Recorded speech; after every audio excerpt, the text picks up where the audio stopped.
Hi. Hi. This is Laura. I want her to self-introduce herself, because I'm horrible at it. I think it's a skill I need to work on, or Well, maybe not. I feel even when I introduce myself, it changes all the time. I never say the same thing. I struggle with that. Me So too, I and I get it. think me too, and I think that's why I struggle with it introducing myself. So like, oh, well, obviously for both ways. So I don't want to I also don't want to put people in a box either when I'm introducing them. Yeah, well, I appreciate that. Thank you. Yeah. So I'm Laura Mabe, and I'm so grateful to be a part of this.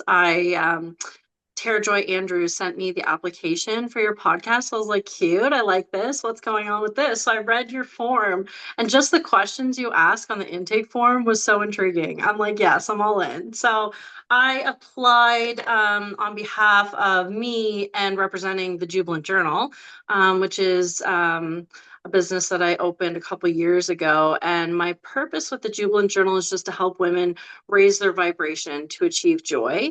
And the Mhm. reason I say it different every time is because you either understand energetic frequency or you don't. So, depending on who I'm talking to, people are like, what does that mean exactly? And then other people just get it. So it changes all the time. But in a nutshell, my goal is to help women just kind of remove themselves from autopilot and just be a little more mindful. And I've learned a lot of lessons in the last few years.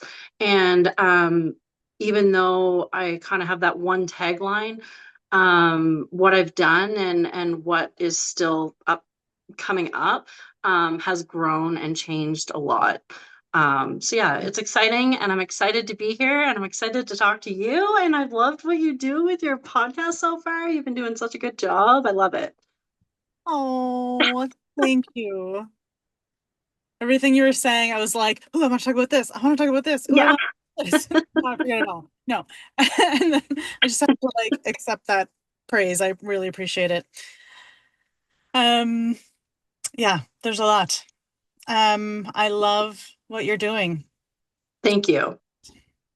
Yeah, thank you very much. It took me a while to really kind of uncover what my purpose was. And then one day I'm like, I feel like I'm overthinking it.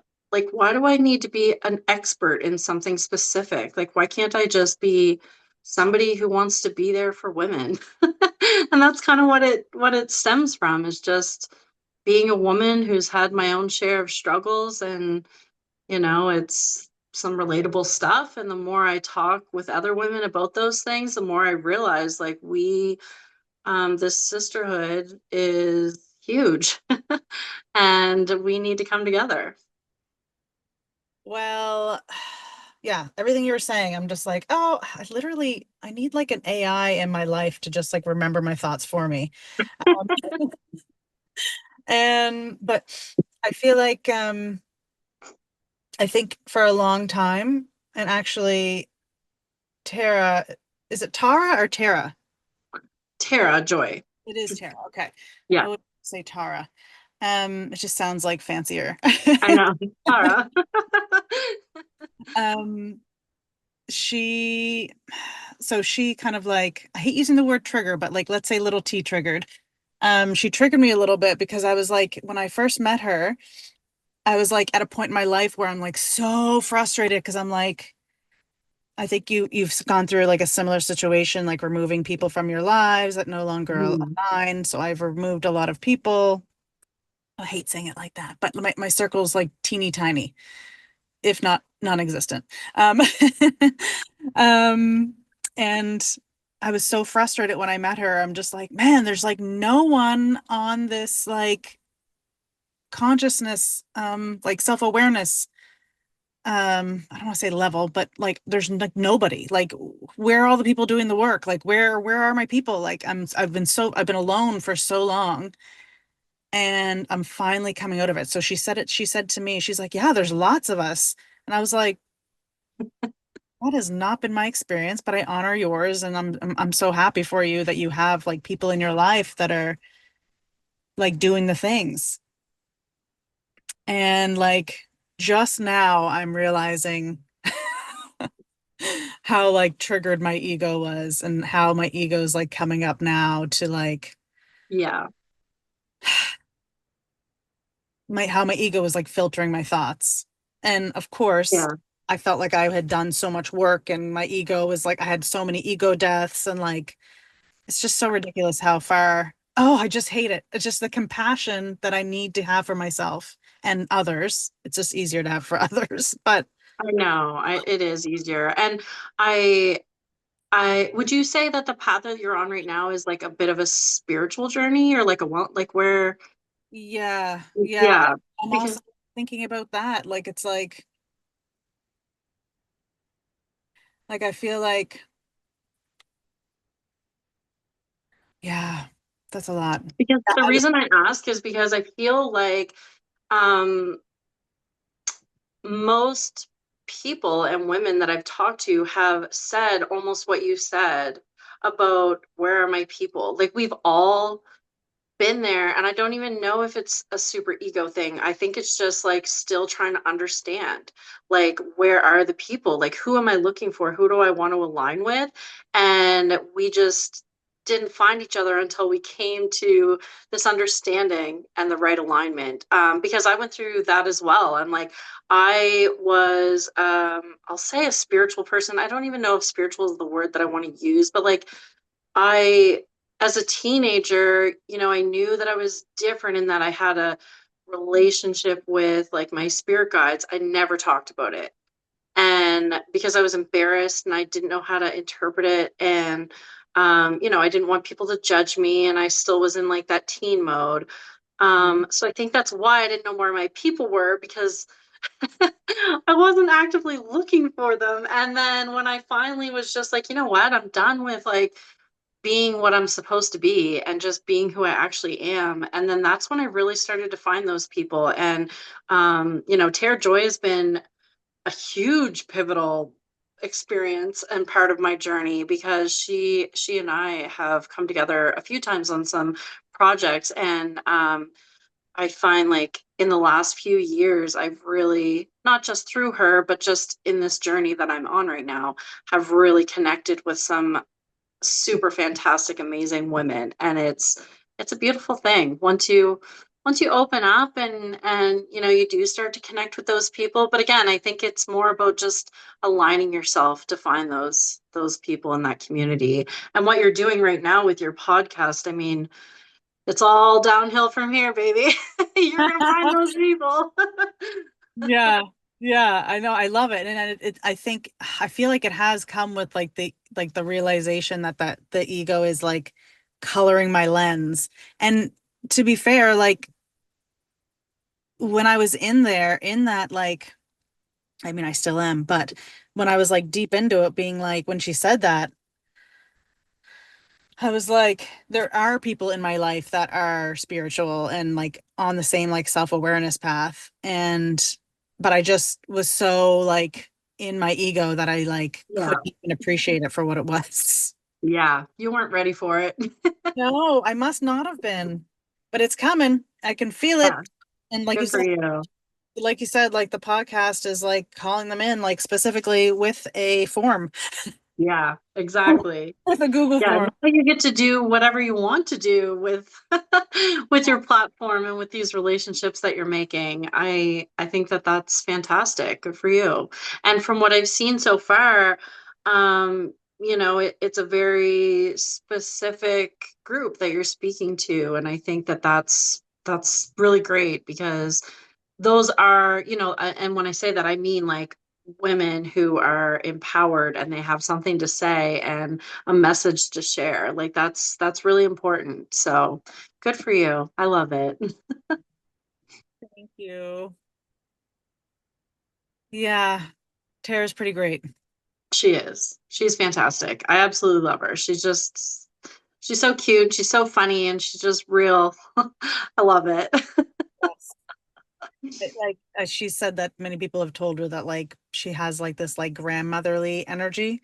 She does. Yeah. And yeah, she absolutely does. Yeah. It's so You just comforting. want to give her a big hug and just like let her comfort you. Like, just hold me. You're just, just hold me. No. Oh my goodness. Yeah, I'm excited to see what she's up to. Like she has I'm excited to see what comes of this, of what she's putting out now. Me too. Yeah, super important. And I mean, kind of going back to what we were saying earlier too, like, I don't think the time is now. I don't think like the collective was ready. You know what I mean? Like, I think that that's why there's so much development happening on our spiritual journeys, and not even spiritual, just like, like coming home to yourself. It doesn't have to be a spiritual thing, but just as women, and like the collective, we're Mm. all just kind of rising up to this new dimension. And now more than ever, we need the Tara Joys of the world to kind of come forward and share their gifts. And it's a really unique time. It's exciting and it's scary. Yes. And yeah, like I can't even explain where my drive has come from. Like I'm very divinely guided. Um, my throat chakra. Yeah, I saw I'm that. very, very divinely guided, because every step of the way I have this little like, really, like that is so unlike me. That's very out of my comfort zone. And it's just like, do it, just go for it. And yeah, like it's just all these things are happening. And specifically in the last couple of years, that I'm just like, I'm so proud of myself. Like, where did that even come from? And I love it. And I love to see that in other people, not just me. I Yeah. love seeing it around me. Mm. So that's why I'm just so proud of, all the women and all the work that we're doing right now. Yeah, I feel like, I mean, we're good people, so of course we like to see other people doing good, but like I think I'm going to use this word like lightly, but I think like selfishly, like I know that if it's in my like orbit, that it's possible for me. So it's like the more I see the thing, people doing the like living their authentic self, it's like that's me. Like Yeah. not just the authentic self, but like the more somebody's like living in their like truth and their power, it's like it like relates to so many other things too. But like the more I see it in my like my field of vision, the more I'm like that it's close to me. Like I know it's Yeah. close to me because I can see it. Yeah, absolutely. I know. And the funny thing about this conversation that we're having right now is like we're not even really saying anything. It's like we're not actually saying it. So like if you're in it, you get it. Yes. If you're not there Absolutely. yet, you're like, what is even happening? What is this conversation? Yes. Yeah, like people I've talked to liked my first episode, but then the next two ones, they're like, they haven't really said anything. And it's because they just don't get it. Like, so it's, well, Yeah. it's because, and the same thing for me, like, I can see like the other two episodes were like, they're more like serious, but like, I like listening to them. Like, obviously, I listened to it a bunch when I was editing. But I liked like the information that was on there. I was like, no, this is really good information. Like, I would love to listen to this stuff. But again, it's a certain audience. Yeah, this is it. And you don't need to speak to everybody. Like you are speaking to, and for me, and what I'm doing right now, I think that that was one of the hardest lessons, because I've always been a people pleaser. I always have wanted people to, I don't like being unliked, and I want people to be feel good and happy when they leave, but I realized I was giving so much myself away that I Mm. wasn't doing anything for me. It was all for other people. And that's really when I started to understand this concept of like, I don't need to talk to everybody. I just need to reach the people that are meant to hear what I have to say. And not even what I have to say. I mean, like the gifts that I have to offer, and like, what my business has to offer. And that really kind of helped filter out all the noise. You know what I mean? Like all that, like, I think I want to say, I know you guys touched on imposter syndrome last time, but that's exactly what it is like that confidence thing. Like, can I do this? Do I have something to say? like it just kind of creates a knowing that no, you don't have something to say for everybody. And that's okay. But you do have something for somebody, and that's important. So yeah, that's kind of where I'm at right now. It's been a long road to come to that. Yeah. Well, I'm going through the similar like situation too. It's like we talked about in an episode that it's like it feels like it comes down to control too, to like want to control everybody's perception, Yeah. wanting to control everyone's energy, but not control in like a mean way. Like control is in like you just want everybody Yeah. to be okay. Yeah. And that comes from such love. Yeah, that's it. It comes from a good place. Yeah, Absolutely. that Yeah. is. Do you That, read the do you follow Mel Robbins at all? I did at the beginning of my journey, and I think she's like, I think now she's like touching on a little bit of a spiritual path. But for a Hmm. while, I found her like, and she was inspiring at first, and then I found her like restrictive almost. Yeah. You know what I mean? Yeah. It was too like very linear thinking, and I was like, don't like that. But yes, sorry. Yeah. I think Well, I was just gonna say, like, her book, The Let Them Theory, obviously, like, right. huge. Everybody loved it. I did enjoy it. I didn't find there was anything like groundbreaking in it. Like, it was all stuff that I knew, but it was the way she puts it is great. But from that book, I hosted two like social events in my community. It's just like a free thing that we do, and it's where women come together and we just chit chat. Like, it's very casual, whatever. Anyway, the let them theory topic was so popular, I ended up having a second night, which usually I'll do like 15 to 20 people in one gathering. So many people wanted to be a part of it. We had to do a second gathering to have like to continue the conversation with another group. And it made me realize that, like, the way she says it aside, it's more about just not trying to over control every single thing because it is a powerless move. It's a waste of energy. And the way that she says it, like I said, not groundbreaking, but also she puts it in a way that I'm like, yes, like it definitely helped me kind of level up and let go of that control aspect. And again, like you were saying, it's not from a negative place. If anything, it's coming from like a heart-filled place, but I wasn't doing anything for me. No, And trying to have that control. And even with my daughter's 5, and I find myself all the time like over controlling everything. And I'm like, I just need to like chill out and just let this poor little girl live her life. Because yeah, I'm just like always trying to dictate and like do all the things. And anyway, I love the way that Mel put it. And I loved the conversations I had that came from that because it was a movement where women are like, yeah, like, what am I doing? It's why am I worrying about making other people happy and like creating happiness elsewhere? But we do that naturally as women. We're just like programmed to absolutely. take it all on and do Absolutely.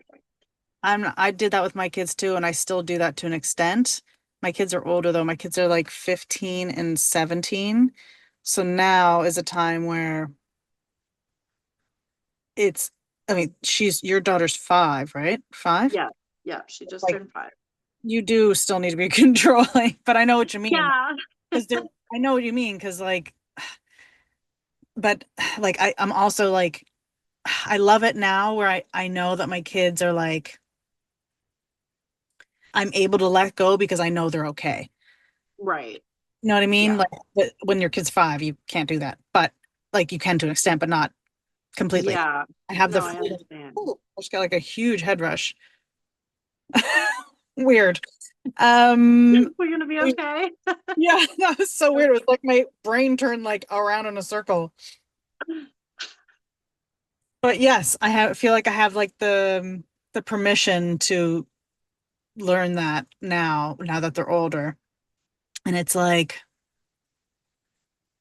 I'm just so happy I've gone through everything I've gone through so that I can help them like become sovereign ultimately. Yeah. Yeah, absolutely. I can totally relate to that for sure. And I mean, there is a huge element of having to like parent my child, but I mean, I'm controlling in like Not anymore. I mean, I am very conscious of it, so I try not to be, but I will find myself sometimes where she'll be like, I want watermelon for a snack. And I'm like, you can have cucumber. You know what I Yeah. mean? Like, I Yeah. don't know why. I don't even know. It's Yeah. like, why- just give the girl some watermelon. It does not matter.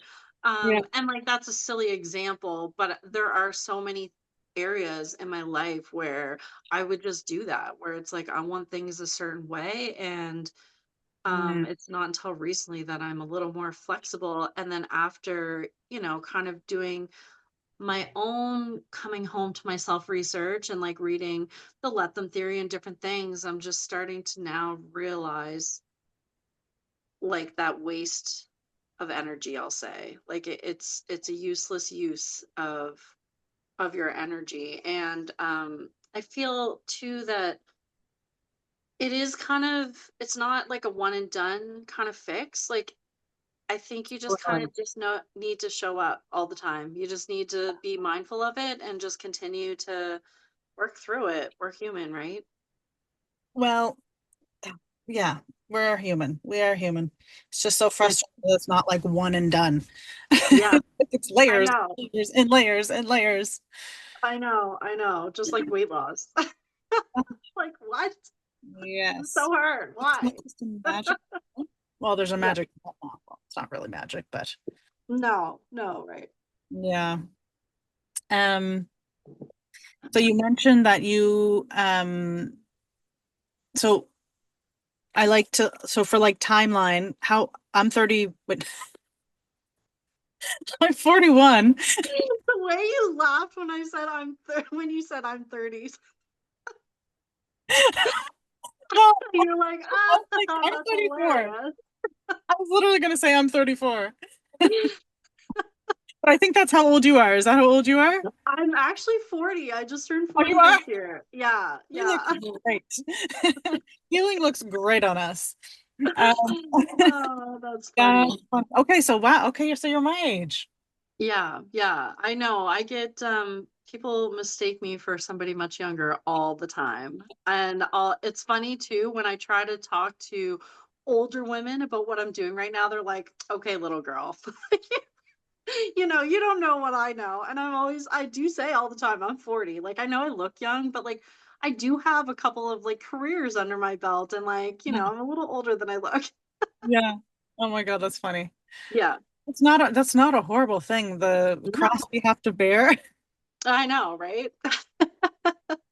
Um, yeah, so I mean, you said that you would always talk to like your spirit guides or you always heard them and that's like I think my like spiritual journey didn't start till I was like probably like 33, I think is when the seeds first started to be planted. Yeah, starting really young, that's wild.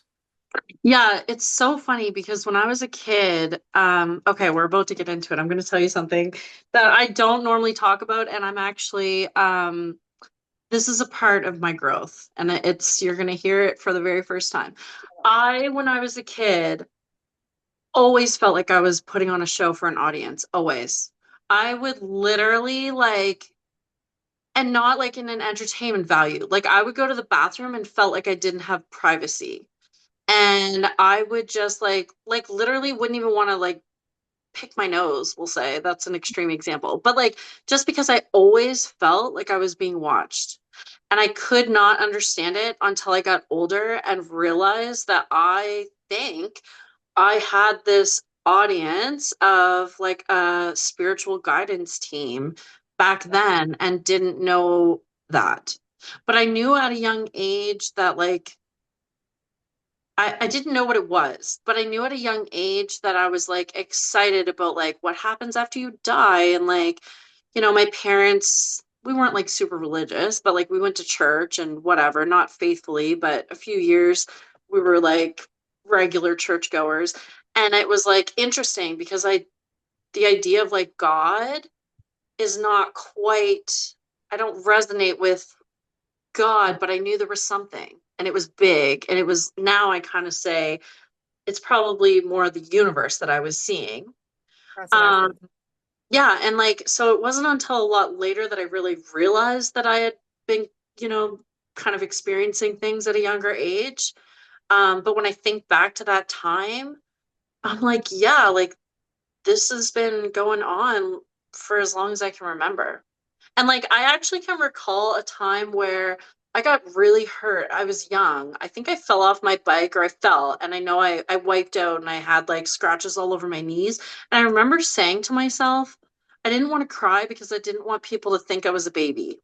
And there was like nobody there. Like, I don't know why. When I think back to that, it makes me sad because I'm like, why would I not want to cry about that? You know what I mean? And like, I probably was a little older maybe than my daughter is now, but the thought of my daughter having some like those types of thoughts, like not wanting to cry because she didn't want to be embarrassed of like what Yeah. people would think. I'm like, who the hell was I trying to impress? But it's wild, yeah.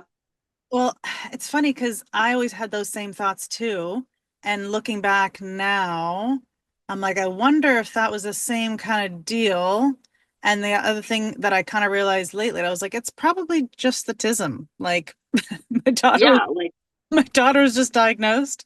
And yeah, I was like, it's probably just like the autism of like fear of like being perceived and all that stuff. But now I'm like, you talking about it now, I'm like, maybe it's because and I think when you said it at the very, very beginning, when you were like, is this kind of a spiritual journey for you? Because like now I'm like kind of, because I went like way spiritual for a while, but I mean, that was also like a lot of like ego stuff. I can look back and see like it was a lot of ego stuff and fine. I went to a lot of levels. Yeah, like, oh my God, like, yeah. I Anyway, can see things happening internally right now. Like things are happening. Yeah, you're putting pieces together. I know. And honestly, like with the autism piece, like I've had those thoughts a lot. And because I'm just like, I don't know if other people experience the things that I experience. And then I have this thing like, should I go get tested for something? Because, and most people who've been on a journey will say the exact same thing. Like, at what point is it normal that you just trust in the universe and the guidance? And what point is it, where we should be seeking attention? Like, do you know what I mean? Not attention. I meant like a professional like, diagnosis or, yeah. yeah. Yeah, it's pretty wild. And like I just, as we move forward in the conversation, I should just say that like even though I use the term spiritual journey a lot, I kind of mean it like it could be spiritual, but also just like um a wellness, like an internal journey of like just opening up. Yeah, absolutely. It's just I feel like I just feel like the spiritual explanations just hit the spot. Yeah, it fits. Definitely. Absolutely. Yeah. And you mentioned that you listen to the other podcasts, so you probably oh, I just saw like an old where I used to work, I just saw their work van go by. Uh, but so you probably saw the piece about that theory about like people with autism and ADHD being like an evolution of humans. Yeah. Yeah. So again, it's just maybe that's just like the medical term for what we're going through in the Exactly. spiritual community. Yeah. Like the spiritual terms that to explain what like that's what it is. It's all like frameworks. So yeah, I guess I'm like flip-flopping between the frameworks. Yeah, Flip-flopping? and I mean, like some people probably experienced what I was experiencing as well. And there was a time where I thought that was like imaginary friends. Do you know what I mean? So, like, I think it's all about your perception. Yes. And that concept that what you're saying there is like important because we're all here on different paths and journeys, and it's all relevant. There's not one right way or not. Um, we've all had our own experiences and we could all say the same thing in completely different terminology. And again, it's all relevant, right? Yeah, I think it's For me, it feels like more fulfilling to speak in like spiritual terms because then I can kind of like liken it to a movie, and like a movie is like more magical and Yeah. more magical. Yeah. My husband would laugh because he always says, it must be great to live in a world of like lollipops and rainbows. And I'm like, you know what? It's fucking awesome. You should try it. Yeah, you should Hopefully really I'm try. allowed to swear on your podcast, but Oh, it's beautiful. I always put over 18 because I always throw out the F-bombs. Okay, good. And it's, from him, it's just like, must be nice. But I'm like, you know what? It is nice. It's fantastic because I choose to see that lighter side. And I agree completely with what you're saying. It's like, it does put like a more beautiful spin on, something kind of wild and weird. So it's important. And yeah, and like and challenging. Like I find it like helps me pull through situations and see like the like macro instead of the micro that we get like stuck in. Yeah. So I'm being called to like tell this story about um so this was probably about a year ago now. Well, I don't know, time's not relevant or real, Yeah. right? That's a whole nother podcast topic. Yeah. Yeah.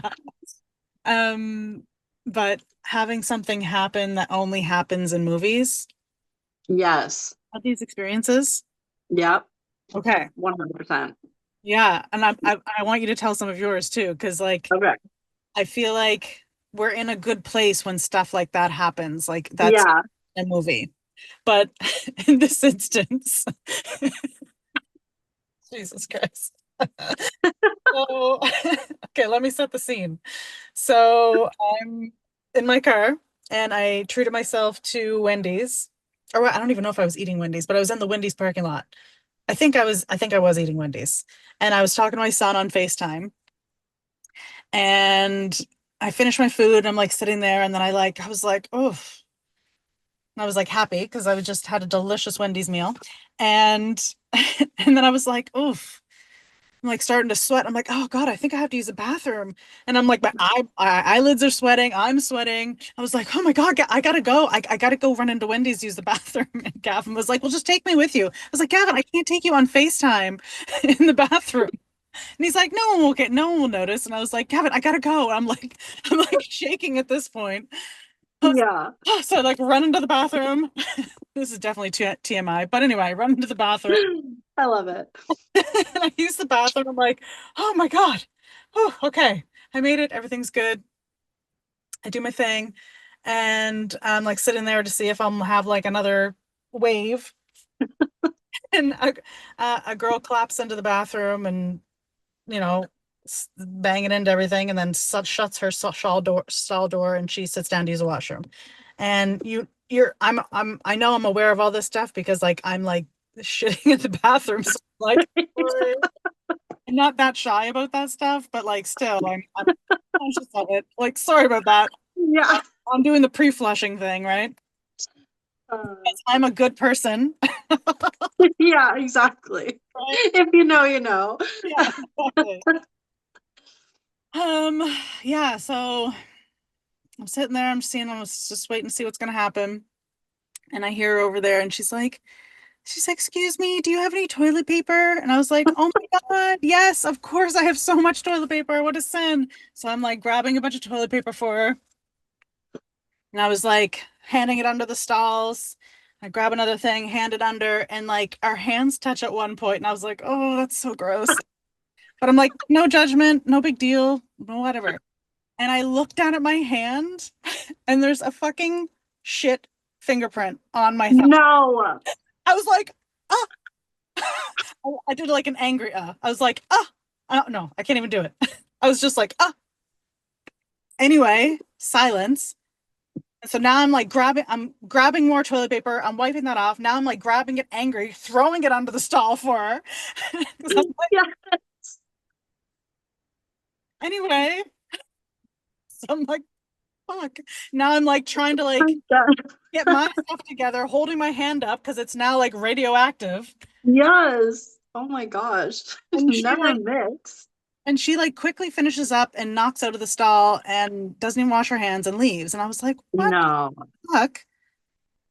Anyway, I'm like, okay, just I'm getting soap on my hand. I'm like wiping, cleaning my hands, and then like letting the soap stay there. And then I'm like, what the fuck is? I look over into her stall, and she had like hadn't flushed the toilet. There's like toilet paper everywhere, and I was like, what? Oh, And she had two full rolls of toilet paper in there. what? No.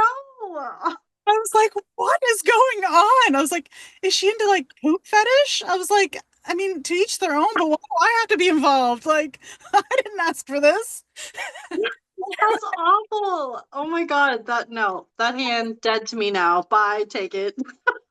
So, moral of the story, if someone asks you for toilet paper, just like hang it down. Don't put your Yes. hands through. Just hang it down. Let them like grab. Oh my gosh. Anyway, I couldn't wait to tell my son when I got off, when I got out of there. Anyway, That's horrible. Oh my gosh. No, I wouldn't even be able to stand that. Like I would be absolutely mortified if that were me. I like ran out and I was like, who? And like, because I didn't know if like it was a joke, like kids were out there just like, Am I being punked right what? now? Yeah. That's what I thought. I was like, but there was no one out there. There was like no one around. I was like, what is going on? But anyway, anyway, I chalked it up to like that stuff only happens in a movie. So it's like life must be good. I don't Absolutely. know. That is awful. Honestly, I feel for you. I don't know if I'm like laughing or crying for you, but I don't know how I would have handled that. I know everyone was shocked that I didn't like scream and like tell her off. And I was like, Yeah, I didn't know the situation. I was like, I didn't know if she was like not all there. And then you just want to be nice to those people. I know. I know. This is it. Yeah. You're like, fine, I'll take one for the team, whatever. Oh, That's yeah, wild. it's funny. Yeah, good times. Yeah, I have a story very different, but like I'll share it quickly. It kind of reminds me of what you're saying about like feeling like you were being punked. Mm, Um, I went on a blind date once, and it was an experience that it actually kind of changed me a little bit because I was just like, not all people are like good, fun people. Like, just because I surround myself with good, fun people, like, not everybody is like that. So I go on this blind date, and I'm like fairly new to dating. I think I don't know, I must have been like coming out of a serious relationship or something. I remember just being very out of my comfort zone and whatever. Anyway, so I meet up with this guy, and we go to Celtic Corner, um, downtown Dartmouth, and I'd never been there before. It was a cute little spot, and he shows up, and he's already like buzzed. Like, and I'm immediately turned off because I like to drink. I'm not against drinking or smoking or whatever. But I'm like, okay, we're just meeting each other for the first time, like, whatever. So yeah. he's like buzz, and we sit down, and he's just like drink after drink. He's just like drinking wide open. I'm like, okay, like, I can already tell we'll just do the date, but I'm not sure if this is gonna go anywhere. So he's drinking, and the conversation is like super lame. He's talking, and you know what? I hope someday he sees this and hears me talk about this because this was such a strange, unusual experience for me. So Yeah, he he was starts talking. super lame. Let's just, What's that? he was super lame. Super lame, super lame. Don't even know what this guy looks like or what his name is or anything, but it was super lame. Anyways, like the conversation kind of goes into like him talking about how he lost his driver's license and had like a DUI, and he supports like bum fights. I don't know if you've ever heard of that, where like people pay homeless people. And I'm like, okay. I'm like, dude, what? Like what? Who do you think I am right now? Like, why are we sharing this? And I'm immediately turned off. Anyway, so we have a meal, and at the time, I actually was a smoker, and he left several times to go outside to have a cigarette. I did not. But I'm like, okay, this is so weird. Like, why? Why are you drunk and like leaving to go smoke? And like, he was Without not me. taking, yeah, and you're not taking this like dating experience seriously. Like, what's happening?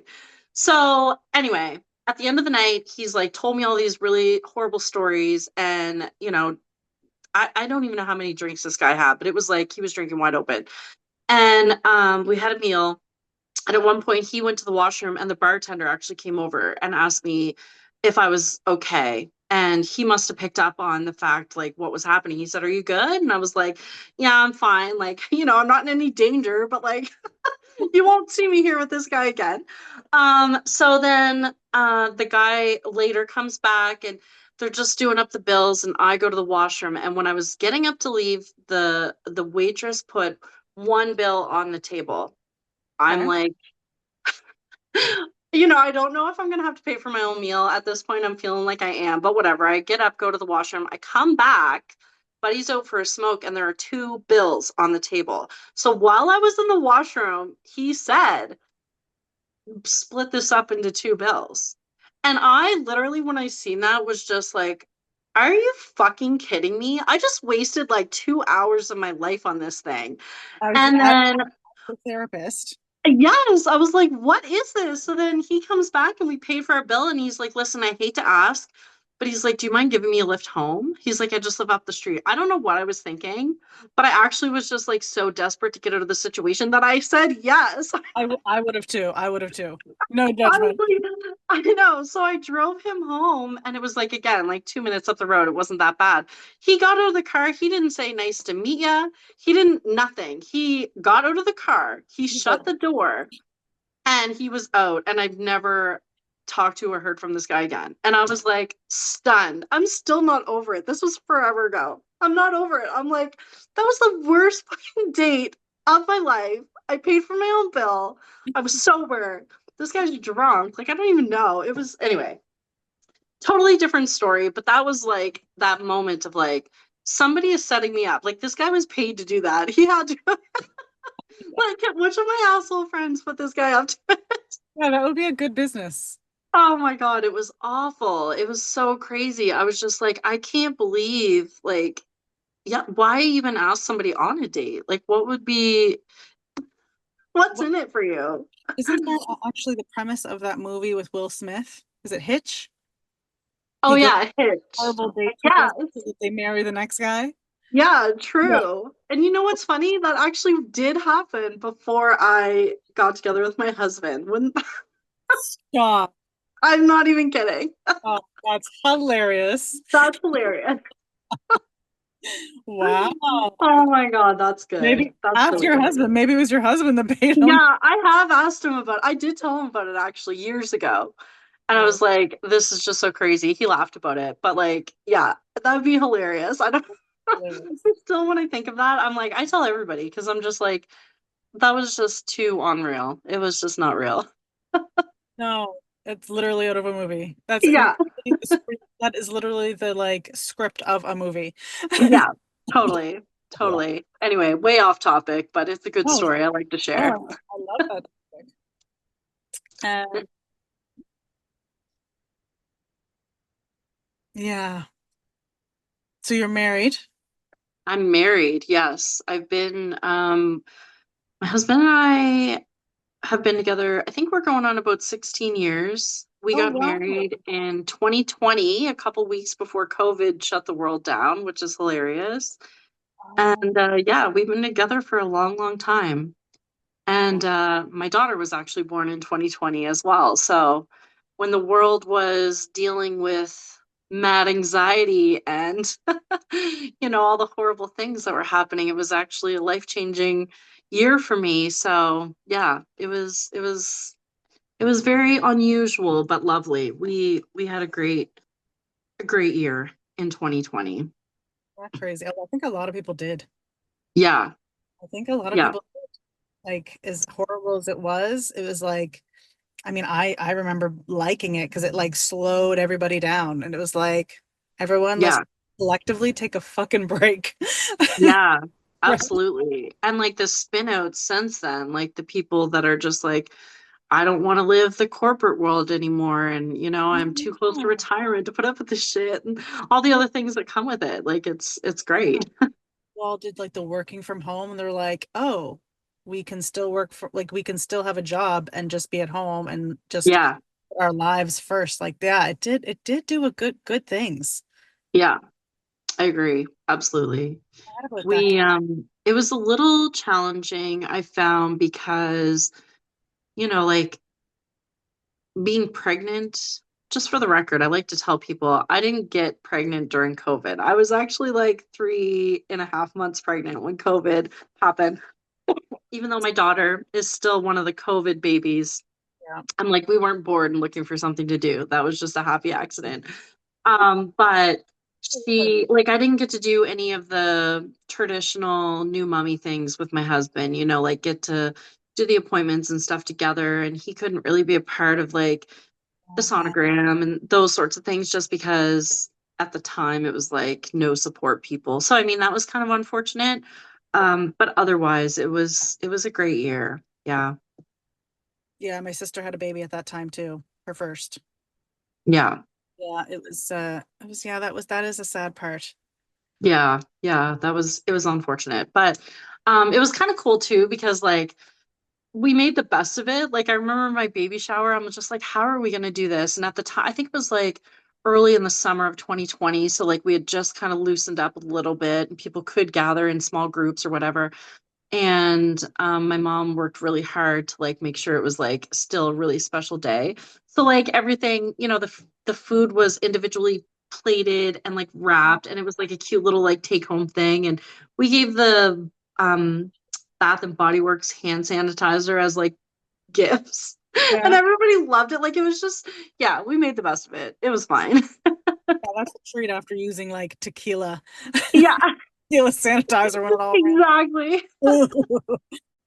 Definitely found there were times that it was like really freaky. We had it was right around when normally you would have like that gestational diabetes test, like the sugar, whatever, I don't even know. It was around then, and I remember the doctor saying something along the lines of like, this is normally a very important piece of like your testing during pregnancy, but at the time we couldn't get into the labs to do the proper tests. So like we're skipping that. And I'm like, Cool. cool, cool. So like so, and I actually feel that my blood pressure was quite high during pregnancy, and it was like something that Should have been wasn't really, I don't think, properly diagnosed in any way because I just wasn't seeing enough doctors. So, I mean, luckily my daughter was born beautiful and happy and healthy. But yeah, like at the time there was a lot of question marks and uncertainty, which was a little scary. So, on. and that was honestly the beginning of my energy healing journey. Like after going through all that, I was desperate to kind of find something for me that was like a feel good thing. And that's when I really kind of leaned into Reiki. And yeah, the rest is history, I guess. Well, I'm glad you brought that up because I was just thinking that. I was like, oh yeah, you do Reiki healing as well. Yeah, yeah. So I think it was like 2021 when I went to do my first level one. Are you attuned to Reiki? Like, have you done any Reiki trainings? Well, I've been told that my I'm like upgrading with like like healing from my hands, but I just don't think it's my path. And I thought about doing it, but I just don't think it's my path. But Yeah. I I have always kind of been intrigued by it, but I didn't know a lot about it. And I think at the time I was like, I just wanted something. Like I knew I wanted to do some sort of training, and I knew eventually my goal was to open a business to kind of, support women, but I didn't know at the time what that was going to look like. And anyway, so my husband treated me to the level one Reiki. He paid for me to go, which was great. And my first attunement was the most powerful experience it changed my life. Like and I think you'll find with other women or anybody who's been attuned to Reiki, it gave level me one. like Really? it gave me like goosebumps all in my jaw. Ooh, It was amazing. I ended up going all the way through and doing like the master teacher, which I am now. But I'll say there's no other Reiki training that hit me the way the first attunement did. And it was funny because I was in a group of like I don't know, like 8 or 10 people, and they were, after, because you do this meditation, there's a whole, like, ceremony ritual thing that comes with it, and then you get attuned, where Wondering your what. Reiki master basically just connects you to the energy source. Okay. And yeah, and so during that period, we all come back to the room and everybody's kind of in a fog. So we do it as a group, but like your closed eyes, and it's like an internal journey. And then you kind of come back and we're all settling back in, and people were like writing and, whatever. And I was so emotional. Like I was the only person that like cried my eyes out. And they're like trying, she was like, no pressure, but like if you want to talk about it, like, because everybody kind of shared their experience. And I'm like trying to explain what I had been through. And at the time, I just couldn't put into words how powerful it was. And everybody else was like, oh, like, that was great. But like, what? Like, what, what did this girl experience that I didn't get? Like, I want what she's having. Yeah, yeah, but now I know, like, at the time, I wasn't sure and I couldn't put it into words, but what happened was during this meditation, you're brought to this big, beautiful, ancient tree, and in this meditation, this tree that I found was, like, millions of years old. The bark was, like, thick, heavy bark. I still get goosebumps when I think about this tree. You couldn't wrap your hands around it. It was bigger than a building, like, it was huge, and there was something about this tree and the way she described the scene around me that just, like, touched my heart, and then all of a sudden, my who I now kind of refer to as my buddies, but at the time, it was, like, my angel guides, they were just I was surrounded, and I'm like, in reality, I felt like I was the only person in the room, and this was, like, this magical, ancient ritual that I was experiencing. And it was very that's when I knew I'm like, I knew I loved energy healing and the idea of it, but it was after that attunement that I'm like, holy fuck, like I tapped into something really cool here. Like, what is this? So that was my first experience with Reiki. And ever since then, I mean, my journey has been pretty beautiful, like with just, using those skills and reading energy, and helping people understand their own energy. It's been a wild ride. It's been fun though. Yeah. The big tree reminds me, have you ever seen those like huge, it looks like a plateau, just like a huge, anyway, they say they're like old giant trees that were like cut down.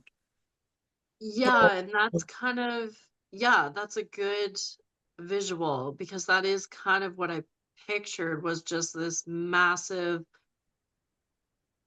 like I mean building is the only way I can put it. Like that was felt the size of it. And it was like, I don't know. I feel like it's one of those things that like you almost needed to be in my experience to understand why that was so magical for me. I think it was like this connection to what I call home, like really being inside of yourself and just I really connected to who I truly am. And that is when all of those like doubts and self-doubts and all of that just completely went away. And that's why it was life-changing for me because I was just like I no longer give a shit what my high school friends might be thinking about this journey that I'm on. And like, I'm not going to hide that spiritual side because I'm finally ready to like step up and like share that with other people. So yeah, it was a pivotal time. It was really cool experience. And I definitely a lot of people who talk about like, oh yeah, I have my level one and my level two. Like I'm wondering if I should go through masters. I always say, like, for me, yeah, I loved it. It was inevitable. I was gonna go all the way. Yeah. But also the level one, the level two, like when you're actually just connected to that energy source, that was the most powerful for sure. And you don't need to go all the way. Like you only need level one to really, you know what I mean? Like you don't have to do all the levels. Um, yeah, Interesting. highly recommend. And do Highly you recommend. teach now? I don't teach right now. I kind of went through a phase where I was like, yeah, I definitely want to teach this, but then I realized that I think I need to focus more on offering it as like a healing modality first. I probably will teach eventually, but right now, like I just think it's so important to kind of put people in touch with their personal energy and like teach people what the chakra system means and what to do Mhm. with it. So yeah, you'll probably see me teach eventually. Yeah, Reiki is really unique in the fact that it's gentle enough that you're not like being, slammed with all these things, but it's powerful enough that if you're open to it, it is you will find like some emotional changes or like some blockages relief. Yeah. It's funny because it's a little bit woo woo. So like, people are either super interested or just couldn't care less, and that's fine. Like it's not for everybody, but I I mean, I've always resonated with it and I love offering it. And I love when people, get back to me and they're just, I usually do a follow up a couple days after. How are you feeling? Whatever. And there's always something, there's always some like I just slept so good. It was amazing. Or, Yeah. I bawled my eyes out and I feel so much lighter, or whatever it might be. There's always something that comes with it. If nothing else, you're going to leave feeling at least relaxed. Yeah, that's a good way to look at it. Yeah. Well, at least leave relaxed. Yeah. I almost got those tattoos. Live, laugh, love. Love that. Yes. Imagine. I should preface it. Do you have those tattoos? No, So yeah, no, I have a couple stupid tattoos and nothing like that. I love it. but like it's like the most white chick thing ever. Live, laugh, love. Absolutely. Absolutely. Respect. I love it. It was going to be like a family tattoo because we had kind of wanted to do something like that. Thank God I dodged that bullet. Oh my Yeah, God. absolutely. I totally understand that. That's so funny. No, I don't know anybody who has those ones, but there was a time where I probably would have considered it as well. So you had just put that show on, what is the holistic wellness? Yeah, Holistic Harmony, and it was our second one. It was beautiful, such a good day. The first one I think we had 26 vendors, and this one that was last weekend was 25 vendors or 24 maybe. And it was great. Everybody was so positive and everybody we kind of started to build this little community of people that are very much like us, like-minded individuals who are, more about reaching out to community and like serving the community the way we do.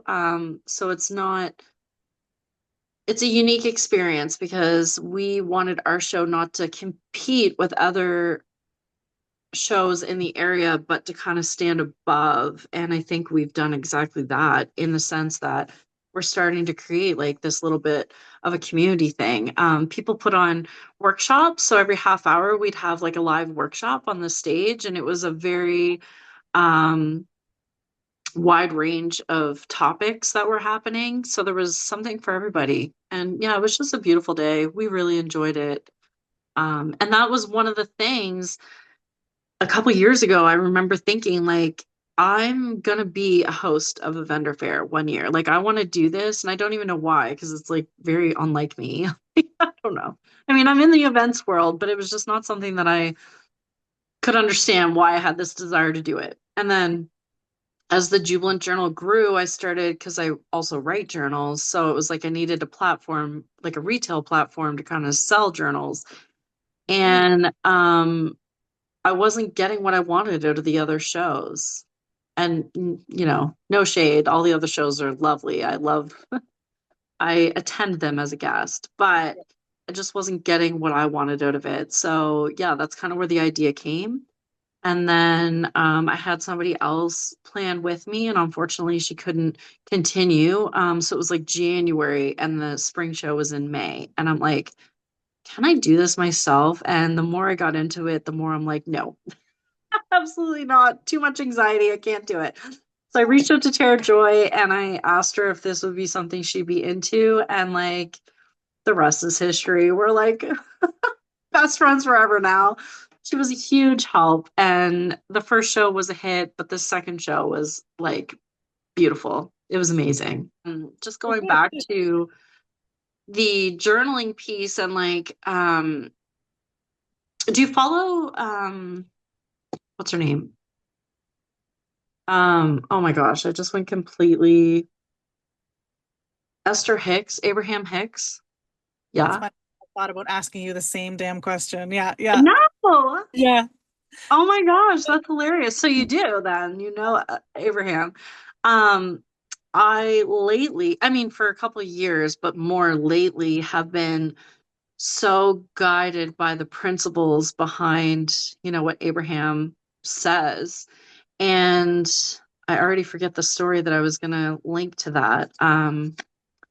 But one of the things, with the Jubilant Journal and with my purpose and what I'm doing is helping women achieve joy. And Abraham Hicks says, and I mean, not just Abraham, this is a known thing, that joy is the highest on the emotional scale for like energetic frequency.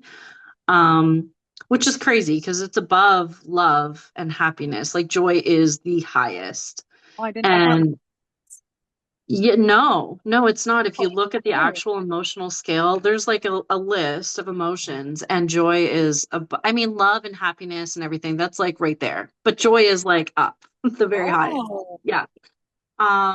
And that's kind of where that came from for me was like, I still don't know, like, I couldn't define yet where my joy is. I mean, the obvious things, my family and my daughter, all those things bring me joy. But like if somebody were to say, take those things out of the equation, your family and your daughter, like what actually brings you joy? Like I'm still on a quest to find that. I know that my purpose is to assist women in finding that, but I don't know if that's the part that brings me the joy yet. So it's been an interesting quest because I'm still trying to figure that out for myself, and I don't have all the answers. I don't oh, have all the answers. what's the closest you've come? Um, I know that I'm in my happy space when I'm um able to like kind of be mindful and like I don't even know the words I'm looking for.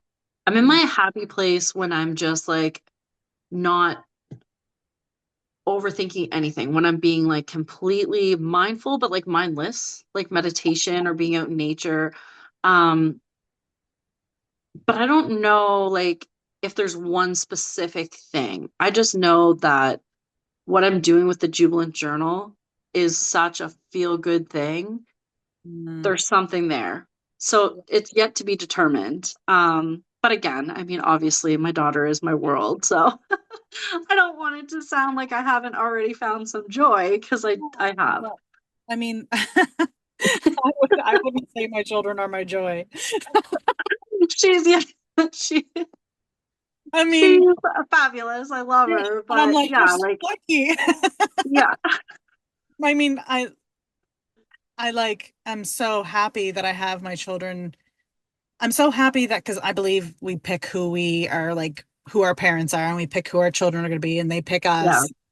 Like, I'm just so happy my children chose me, and I'm so happy that I get to know these people for the rest of my life, like, and they get to be in my life, and I get to be in theirs. Like, I'm so happy and like grateful for that.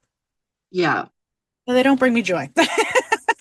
Yeah, and this is it. I think like that is part of what my message is that, as much as I love being a mom, it has taken a lot away from me as well. Like, and it makes me emotional to say that because, like, as a mom, we all know, we understand it.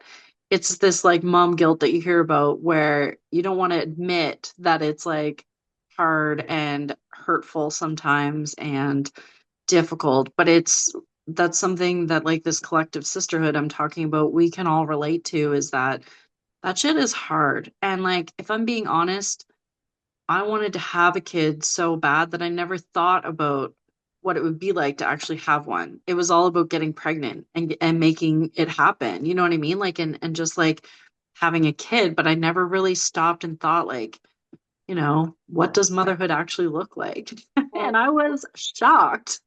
why would we stop and think about that? No. No one, Yeah. but not a lot of people talk about it. So, I Yeah. mean, it's definitely more in like, I was going to say in the media, but it's definitely more talked about now. Um, have you heard of Fairplay? No. I Fair really play. Fairplay. I'll tag it in here. But I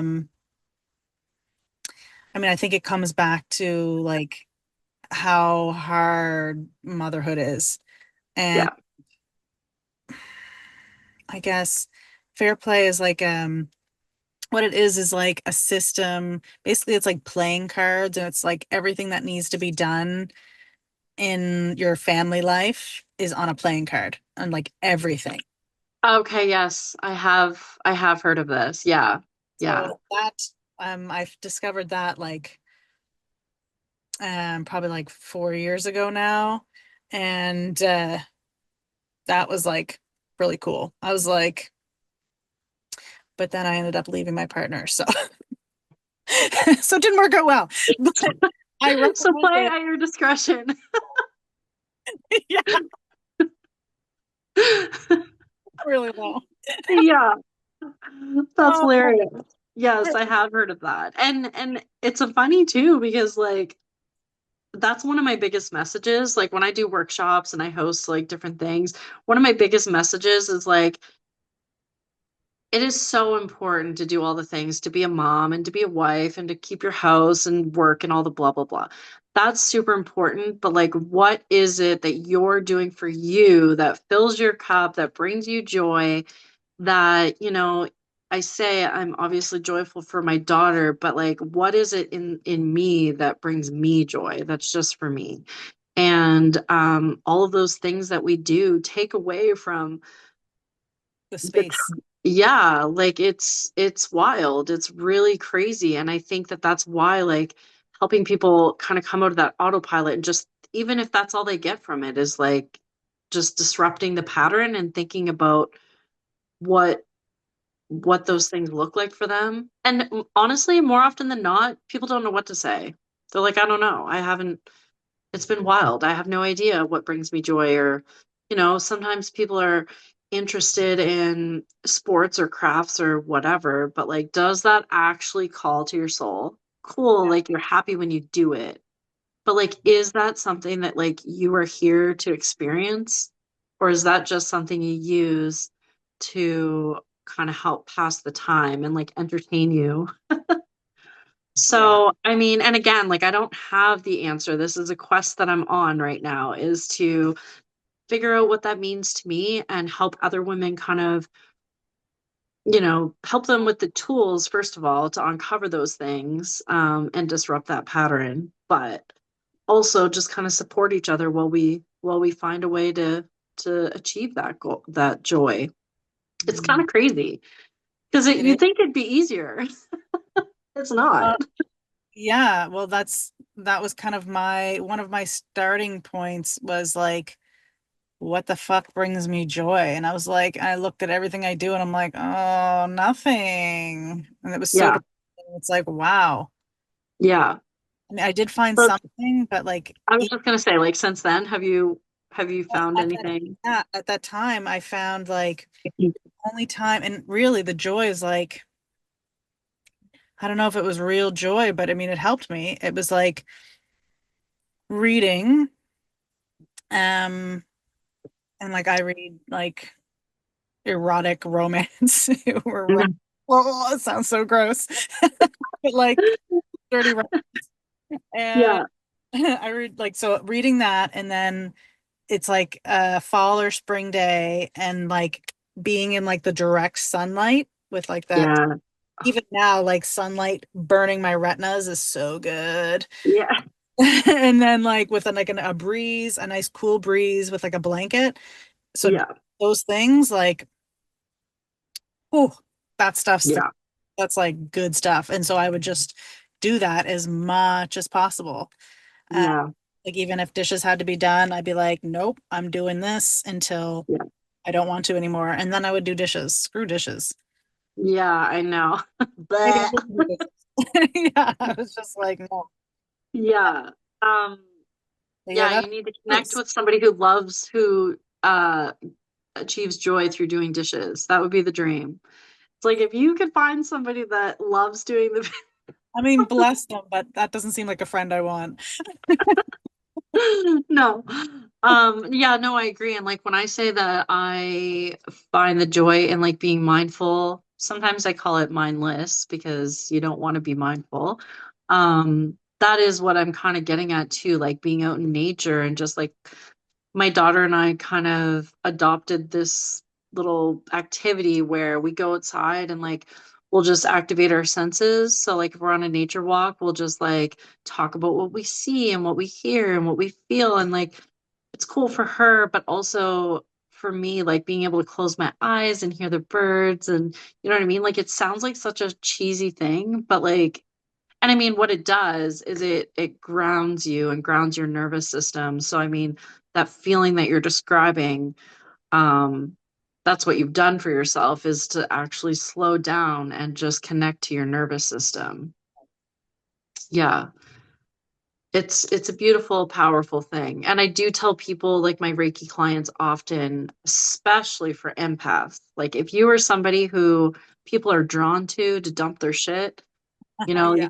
if you're the friend that people call when they need something, grounding yourself is like key. Protecting your energy and grounding yourself. And the easiest way to do that is to be out in, they say barefoot in the grass, but even just in nature, however that looks for you, is really, really important. So it's definitely there's something to it for sure. Well, I appreciate that like mirror because I was thinking that I was like, oh, maybe this wasn't joy, but I mean, it was as close to fucking heaven I could get. Like it was Yeah. heaven on earth. I mean, it still is. Like I just remember, oh, it's just being so healing. Yeah. Yeah. It's a beautiful thing for sure. Yeah, Mm, the last episode, Mia talked about it being like an energy exchange, putting your feet in the grass with yeah. like and like because I knew about like the energy, like I knew about it being like so healing, but like it's funny that she gave us context on like why it's so healing. It's like again, Yeah. the movie, the macro. I love knowing that stuff. Yeah, no, absolutely. And I definitely could relate to what she was saying in that episode. Like and I kind of have a visual for it when I do that. I do see an exchange. Um, not all the time, but like if I'm making a point of like actually grounding myself, I do try to visualize that exchange. But also when I'm doing a Reiki treatment and somebody has something heavy that needs to be cleared, I find offering it back to the universe with gratitude gives that perfect exchange because, you know, if people have like heavy blockages in their chakra system that's willing to actually surface in a Reiki treatment, then I make sure that I say, you know, just know that I'm giving this back to the universe with that gratitude because whatever it is that brought you to this point is relevant. And even though it might hurt and it might be time to let that go, um it's still brought you to this point and it's an important part of your journey and it doesn't matter what that is, it's still so important. um so then we always, well, I say we, Oh, me it's and me. my guides, Yeah. me and my guides, we always just like give it back and thank the universe on behalf of the person that I'm treating because again it's like that very important energetic exchange. um yeah. That's so nice. Yeah, that's so like I feel like that's the compassion piece. It, like closes the loop. Yeah, agreed. Closes the loop. That's a good way of putting it. It closes the loop for sure. Yeah. I Nice. I do find too like I mean obviously the Jubilant Journal is there's a lot about writing and writing your thoughts and again that's kind of something that I encourage people to do is to journal to support their journey, but it's much more powerful than people think it is. Do you journal, by the way? Yeah, yeah, I did that gratitude journal when I was doing the joy thing, like Okay. getting, and that was Doing like the joy thing. Fucking, I doing was the just joy doing the thing. joy thing. Well, I wrote a book on this whole thing, right? It's not Yeah. finished and it's like not gonna be finished, but that was one of my steps was gratitude journal. Yeah, but that is super powerful, like rewires your mind. Yeah, absolutely. And I think it kind of solidifies your thoughts too. Like it connects that like universal being, our soul piece to like our physical human piece, and kind of forces you inward to like really think about it. The funny thing is, when I ask people if they journal, I mean, I get so many responses. Most people are like, "Oh, I should journal more." But I'm like, it's always there when you need it, which is cool because you don't consistency doesn't mean daily. Yeah. And consistency might not even mean weekly, but consistency might be after something happened that you need relief from trauma or whatever. Or it could be just like once every 3 months. That's still consistent. It doesn't have to be daily. And the reason I encourage people to do it is because I don't know if enough people do go inside, like internal, and like, we're scared of what's going on in our minds sometimes. Not always, but like, especially if you've dealt with something traumatic. It's a lot to like uncover those thoughts and put it to paper. And then there's the group of people that say, I wouldn't write it down because I'm terrified somebody would read it. I'm like, fair point. I understand that. Yeah. But there's something to be said. If you're holding on to something that you're scared to put on paper because you don't want somebody else to read your private thoughts, then like, are you okay? Do you And how need and if you think, yeah, how the hell are you gonna release it?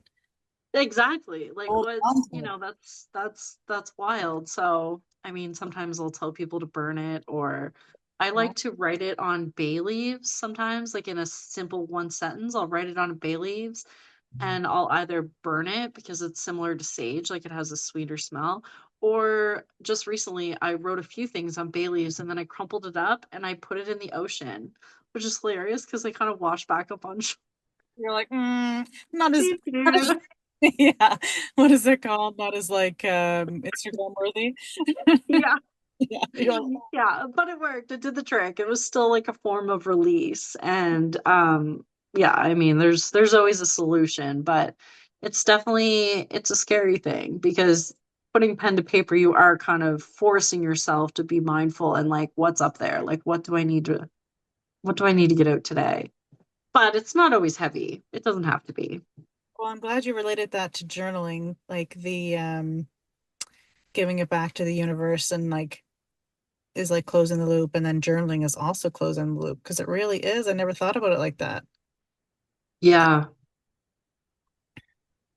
Yeah, closing the loop is I'm gonna write that down. I feel like that's a really good way of putting it. Closing the loop.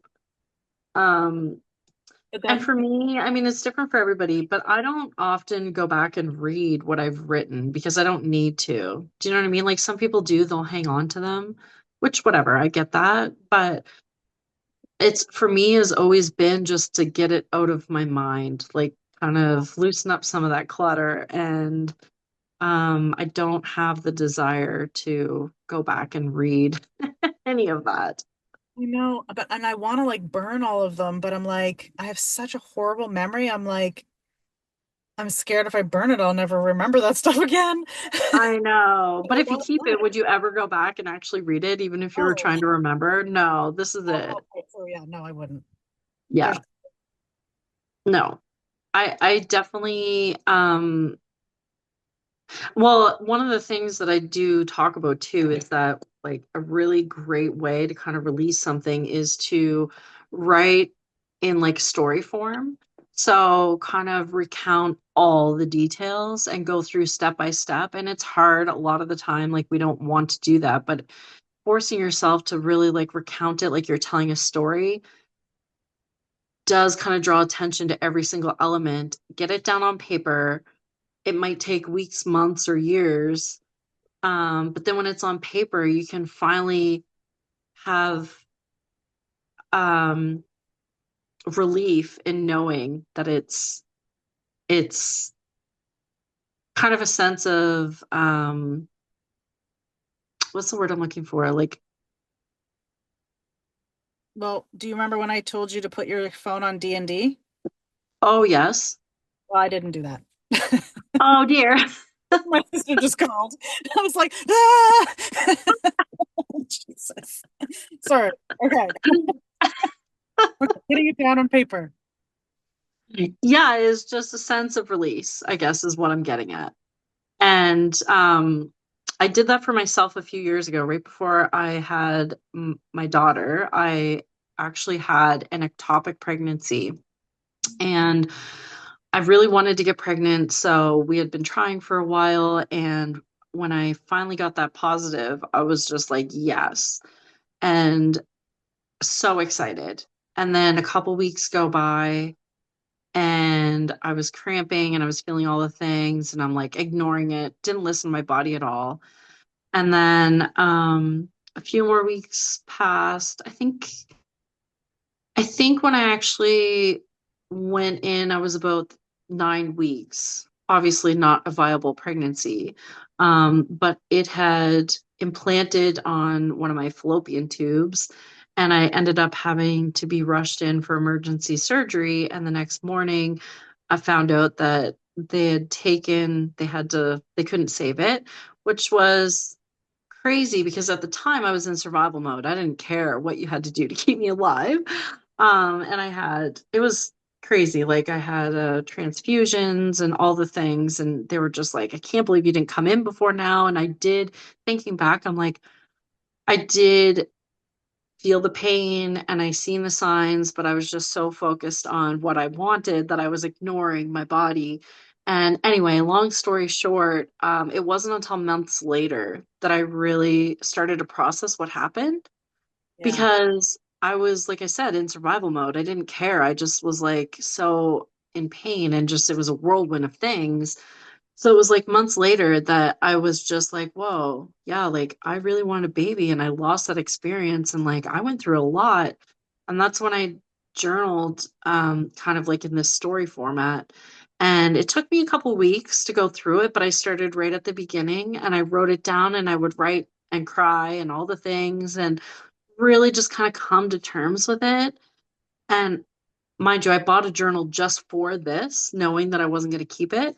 And then when I was done, I burned it. Like I didn't even open the pages. I got it out story form and, it wasn't for anybody else to read. It was just for myself. And then I burned it because I couldn't think of another therapeutic release. Oh, And I literally have never like thought about it in like that sad sense. From then on, it was always about like advocating for women and reminding women to like listen to their bodies and like, like all the things that come with that experience. Um, yeah, like that. I'm not saying that that's going to work for every single scenario. I'm just giving an example of like how powerful that writing piece can be because that was a really significant time. And I think that that was what brought me back was being able to go inside and write that out the way I did and then just let it go, release it. It was great. yeah. That sounds good. That Yeah. sounds good because all the problems happen when we don't address the trauma or like the feelings behind a situation, and that stuff all gets stuck. Like that emotion gets stuck. And it's like, Yeah. and that comes in like you've heard of that book, like the body knows or the body Yeah. score. Yeah. Yeah. So it's like, it's crazy that simply journaling can help prevent Mhm. like Yeah. chronic illnesses, like autoimmune disorders. Yeah. Yeah, it's powerful stuff for sure. And it's not for everybody. Not everybody wants to do that because it's difficult to like not everybody would want to recall a traumatic time in their life and write it down in detail or whatever. But the best way to start is always, I say, with gratitude because it's quick and it's easy and it's lighthearted and it's an instant, like, vibrational step up because you're just like, even on the shittiest day, there's always something that you can be grateful for. Yes. Um, so yeah, it's an instant, um,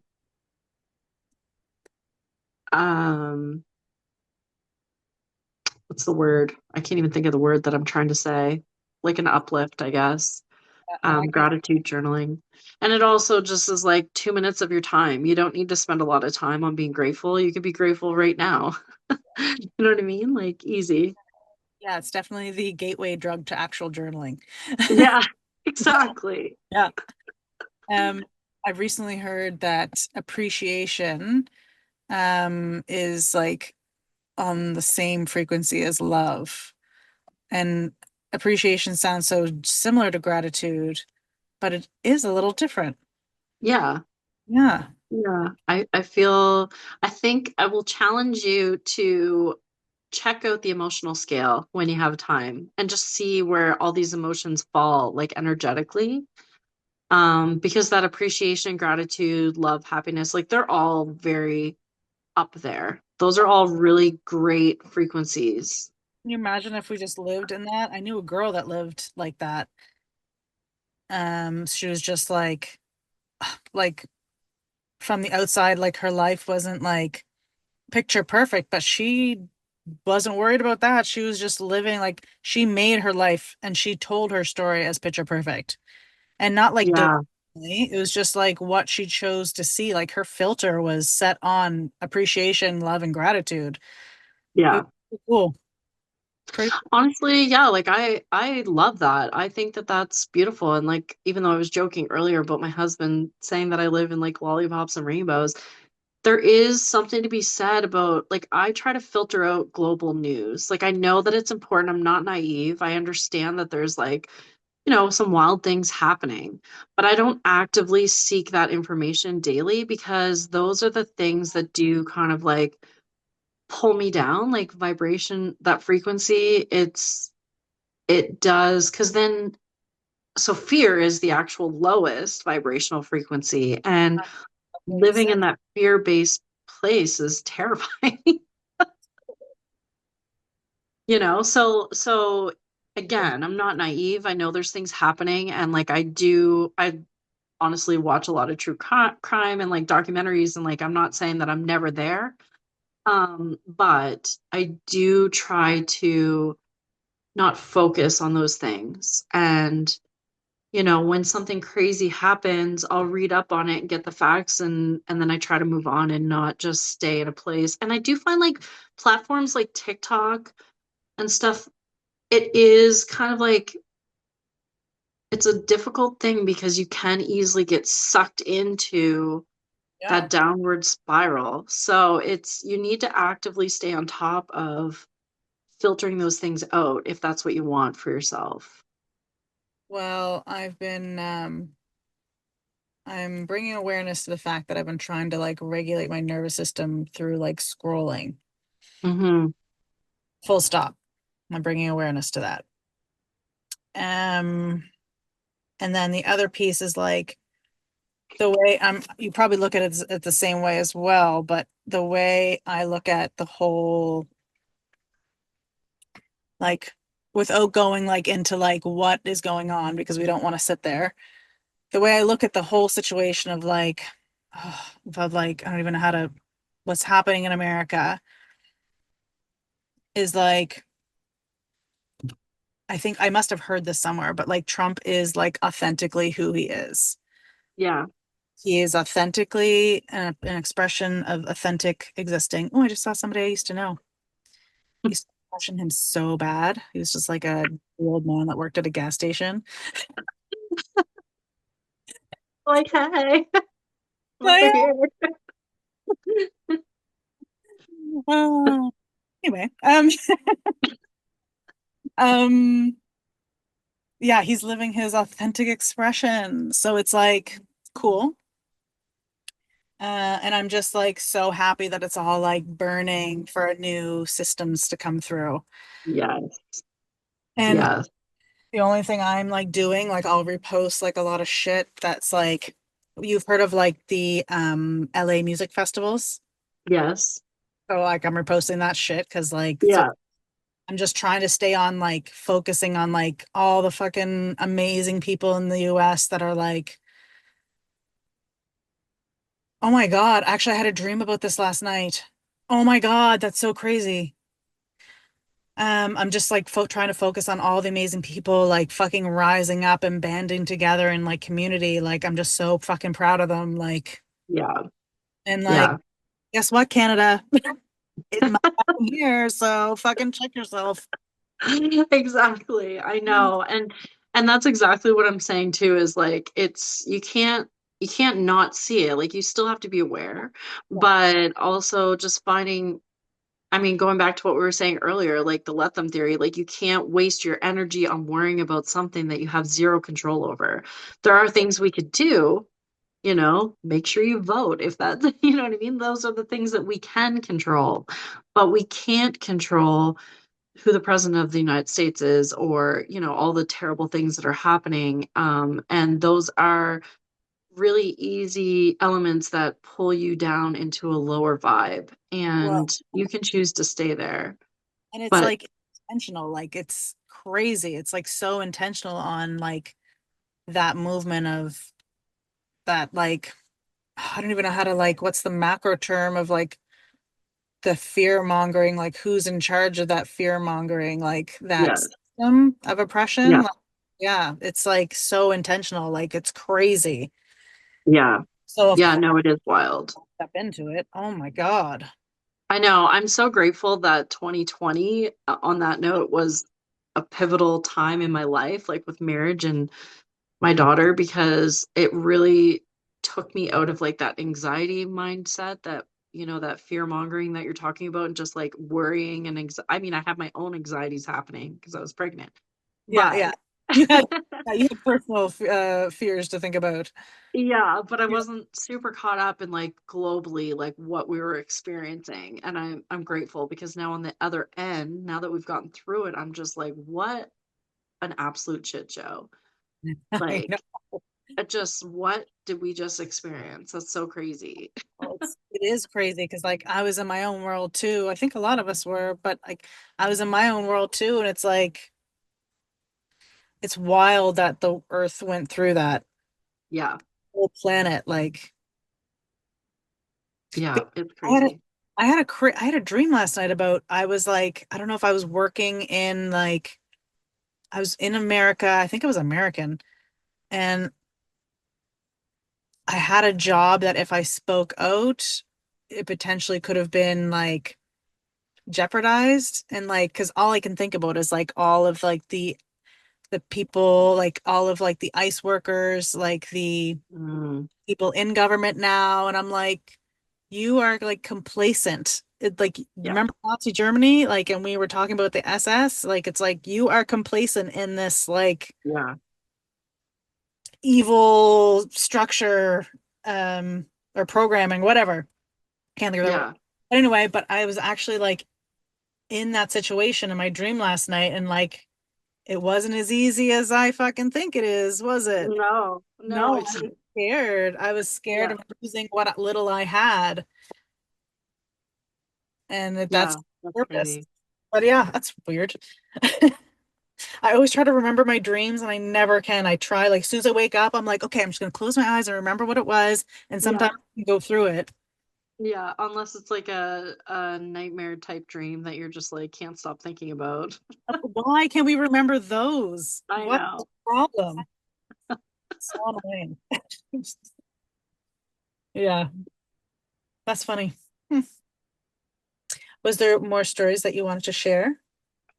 What was I gonna? Oh, well, the other thing that I was gonna touch on too, because in this journey that I'm on about finding joy, um, I was gonna kind of talk about like manifesting and how important it is to kind of keep that higher vibration. Because here's kind of like a relatable story. basically, and I'm sure especially where you follow Abraham, that you've heard basically your thoughts determine that frequency that you're on. And that is where manifestation comes from, whether you want it or not. It's like if you're living in a place of fear, then you're bringing those low vibe things into your world, and it sucks. Sorry for anybody who, who's can't catch a break, but realistically, you are the reason that you can't catch a break. And I know that really sounds shitty and harsh, but like it's true. Like you do need to find it inside of you to kind of raise your own frequency to kind of break that cycle. And I like to tell this story because I find it's very relatable, of a time that I was in a low vibe scenario and what I actually manifested. This was like my first career, we'll say. I've since had like a whole other career. Um, but years ago, I worked in the banking world and I absolutely hated it. I don't even know why I did that to myself. But anyway, I worked for a couple of different banks and I did it for like, I'm going to say like probably 7, maybe 8 years. And I was trapped in this cycle of hating my job and not doing anything about it. And I Mm. would literally drive to work. It was like at the time, it was about a half-hour drive, maybe 40 minutes for me. And I would call my mom on the phone and I would cry about going to work and I would just talk about this anxiety I felt. I'd get there and I'd always get in like trouble. Like I was always, I don't even know why. It was like I wasn't even that bad of a worker, but my manager and I didn't really get along well. And so there was always something. Like it was just a shitty place to work. It was like whatever. Anyway, so this went on for years, like 2 years. I would cry on my way to work almost every single day. And I didn't realize at the time that I was manifesting something.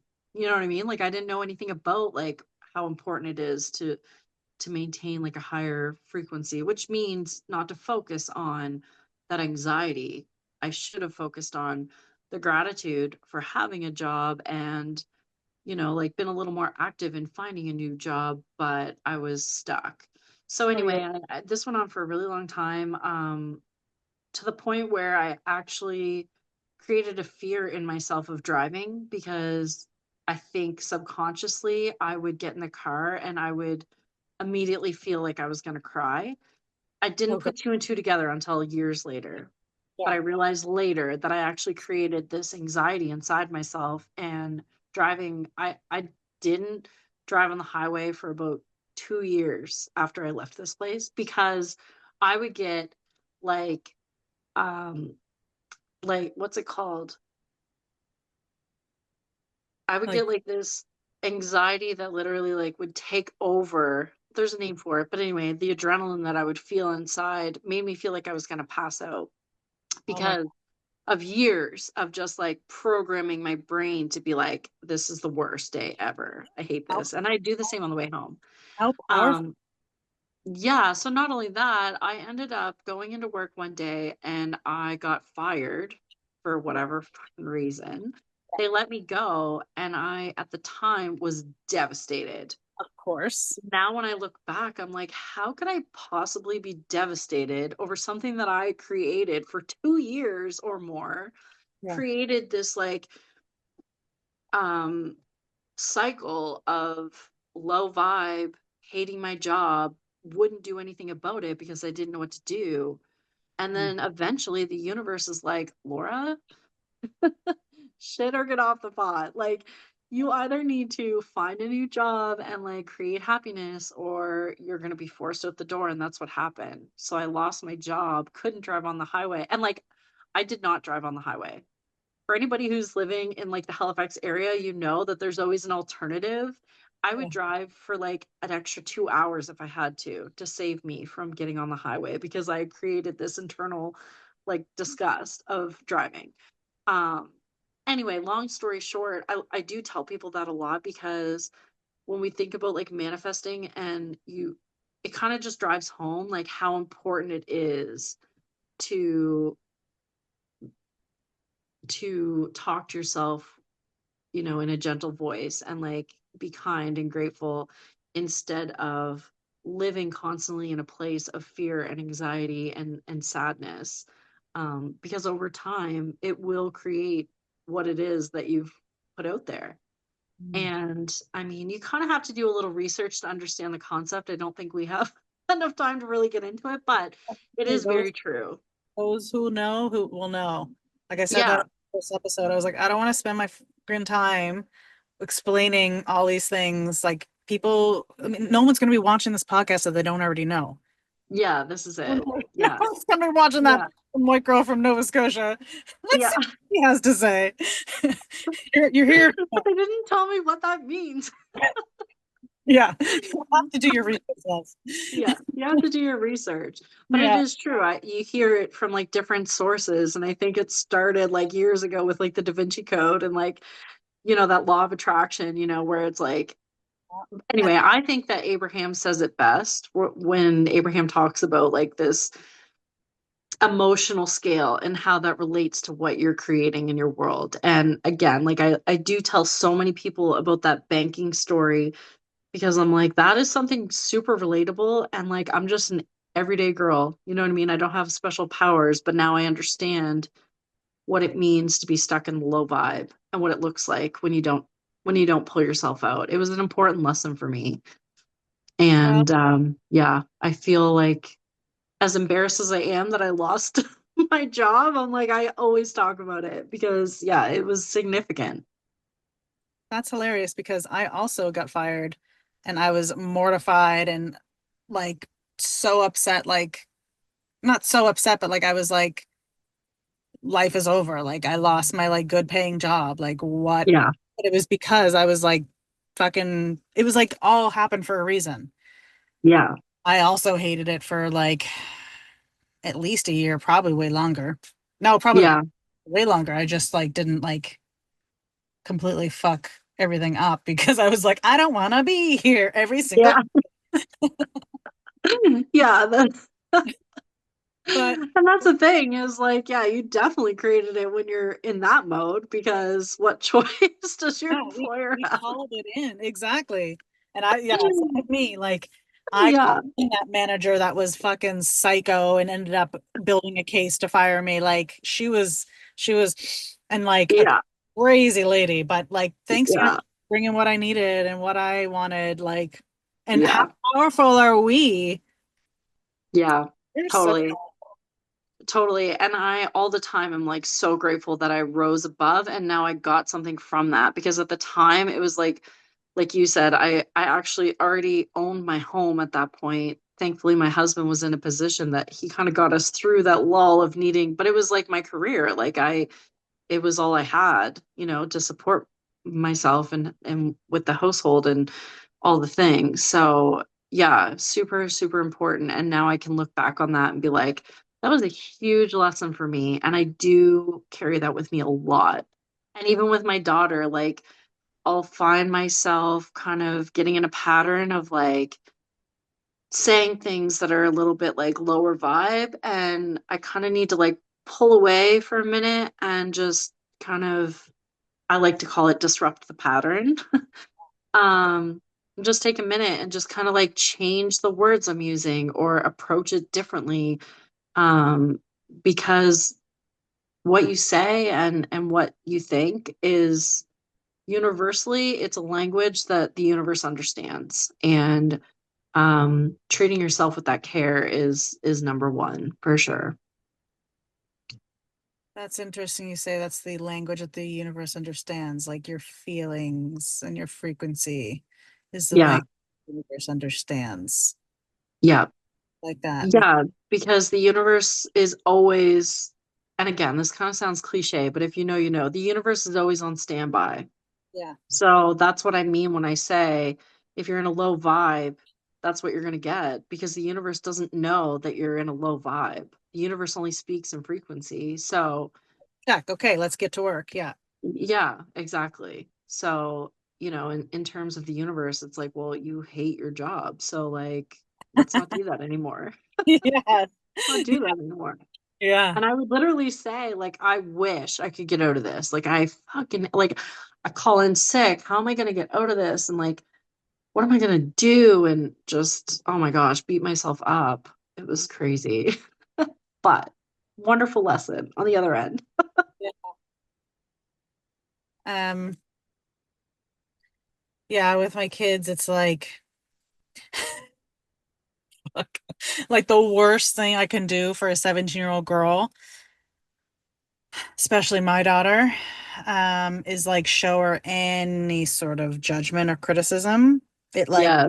turns everything off. It like slams any sort of connection we potentially could have in that moment. She slams the door, locks it, bolts it, puts a wood paneling in front of it, nails it in.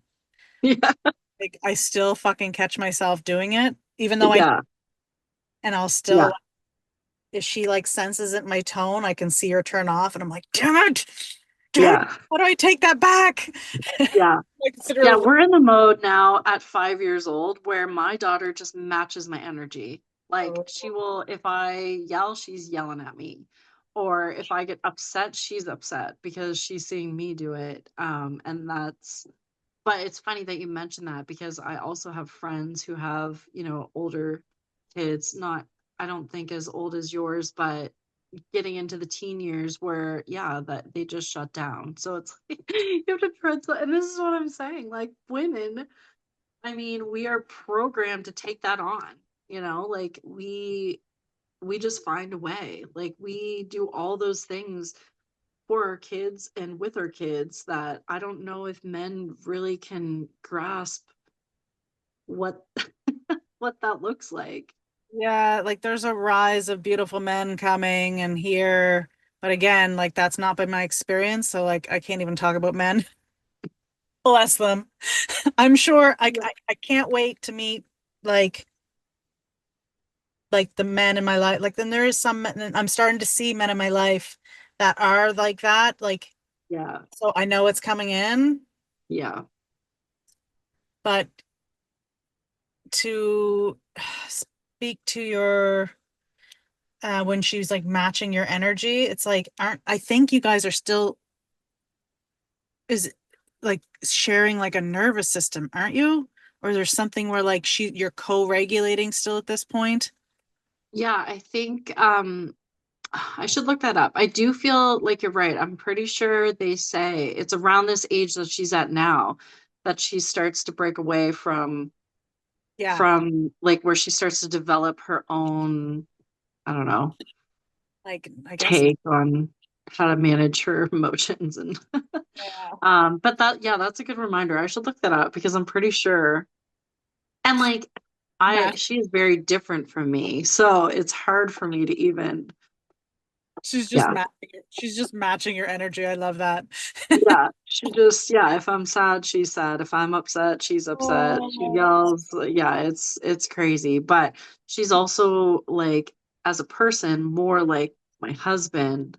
I was very quiet and um I never really rocked the boat. I didn't break the rules. Like when I was a kid, I was just like there, gentle and whatever. And my daughter is like a sassy like strong-willed, which I love. I love that about her, but I don't know how to parent that. I don't know how to control a sassy personality. And I always say, like, when she's older and like I know that nobody can mess with her and she'll stick up for herself and do all the things, I'll be so grateful. But when she's younger, I'm like, I don't know how to parent a child like Well, yeah. Well, I mean, she's like that for lots of reasons, but I always tell my other sister that, like, the reason why they give you the big emotions and they give you, you know, this is yeah, because they're there to hold it for them. right. Whereas it Yeah, was probably, it was, I know it was my experience that no one was there to hold it for me. Like I was right. on my own. So I could Yeah, be yeah. the model child and sweet and quiet and seen and sometimes not seen, most of the time not seen and not heard. Yeah, yeah, I get that for sure. Are parenting her like very well because you're that safe haven for her. Yeah, thank you. It's funny because as much as I'd like to say I don't need that reminder that I'm strong enough to know better, it's so great to hear when other moms can validate how And honestly, just a mom even thinking about those things makes you a good mom. You know what I Absolutely. mean? Being mindful of that just makes you a good mom. And um, yeah, I laugh at myself because I always wanted to have kids. So I was just always like in that mindset. And like I was a good kid. So I'm just like, that's what it looks like to have a cute little kid. Yeah. But then I had her and I'm like, okay, I'm in the one and done zone. Yeah. Yeah. You got a fiery little girl in your hands. Yeah. No, Oh, she's sweet though. I do love her to pieces. She keeps me on my toes, but it's a good thing. yeah. Yeah. My girl and my boy really like, I feel like everything we go through is like meant for us. Like, as in their issues, well, not their issues, but I guess what we go through is like so specific to something that needs to be healed in me. Yeah. Need to be healed, but something that's looking for like love in me is like stuff they go through. And it's like, oh my, can you, of course they chose me. Of course I chose them. Like, of course we chose this all. It couldn't Yeah. be more perfect unless we did choose it. Yeah. Yeah, absolutely. That's a great thing though. That's perfect.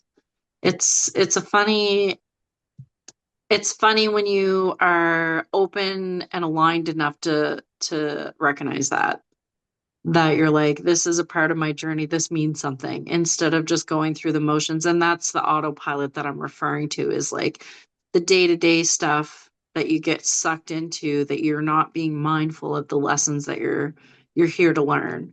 Like dropping kids off at school and making the lunches, and for most of us doing the 9 to 5 and all the things that are what I refer to as like autopilot. um, but it's really important to know that that's all worth something, and to slow down and like take those lessons in that you're talking about. That's why we're here living this human experience. So keep up Well, the good work. well, I mean, distance makes the heart grow fonder or something like that. Cause it's like when I was in it, like, God, I just remember like when I was in it deep when they were young. Excuse me. I just remember like, oh, I'm burping now. I just remember like, oh, I don't want to, like, I was so aware of like, I don't want to, basically like do things that, or I don't want to do things to basically like traumatize my child. Um, Yeah, that- Stuff like that I went through and like, right. no one's listening anyway. I was like, oh, somebody might be listening. No, they're not listening. Um, uh, but I was so aware and like hyper focused on it, Yeah. um, to a detriment because like I missed a lot of other stuff and just like I just traumatized them in other ways. No big deal. It's fine. We're fine. No, I get it. No, it's true. It's like you don't want to fuck you don't want to fuck them up, but then you're like, but that's what I'm saying, is like just being aware of that, Yeah, is you've already done the best you can do. You know what I I know. mean? Like I it's know. so true. I mean, I have compassion for myself, but almost like I feel like I have like too much compassion for myself because like those poor kids. You're letting yourself off easy. Yeah, I do, and I don't mean to like laugh while I'm saying that, but what else can we do? Jeez. No, it's true. I understand it completely. And I think that continuing like just to take in those lessons, that those things, you said it yourself just a minute ago, that is a lesson that you're supposed to be Absolutely, going, or not even a lesson, but just it's a part of your journey. absolutely. um that's exactly what that's for, so you're Do still you winning. do you feel like because there's something about like every 7 years your body like is completely a new person. Do you feel Yeah, like I you're have. a completely new person? Yeah, Yeah. 100%. Yeah, I like when I earlier was talking about like clamming up and knowing that I was different and never talking about it. Like I am totally a different person than I was like in my 20s, even my 30s, honestly, like my early 30s, I thought I had it figured out. Like I'm so different now. And Yeah. now it's uh, like I can't even express the gratitude and the love that I feel for what I've created because I feel like I'm more myself now than I've ever been in my whole life because of that. That's the beauty of a woman in her 40s. Yeah, I yeah, it's always said wild. that. Yeah, the Yeah. 40s is the fucking golden era. Yeah. Yay. It really is. We had to take a lot of shit to get here, but yeah, it's great. It feels so good and like letting go of like that people pleasing and being who you think that the world wants you to be, like that's just such a waste of time. And but you can't just say that and understand it. You have to experience it really for yourself to get that. Um Yeah. like if I were to tell my 20-year-old self now, like, don't try to be who they want you to be. Just like be authentic and do your thing. Like, I would be like, okay, old lady, move on. I literally tell my boy that stuff so much. Like, I Yeah. do, but she doesn't have the time of day for it. But I tell that to my boy so much. I said to him in the car the other day, um, I said, well, you know what comparison is? And he's like, I know, the thief of joy. I was like, oh, so he That can is so, read it, but like you don't know it unless you live it. Like you just don't yeah, know it. So that is so good. You say something a lot when your kid's like, yeah, yeah, I get it. That's I know, hilarious. I couldn't believe it. And like not that he's just like my boy too. So he's like, I didn't really anyway, he's gonna be something else, that one. He's like the biggest heart, like I always like I have you always felt like you're here for a reason? Like always? Yes, Okay. 100%. Yeah. Like I always felt that way too.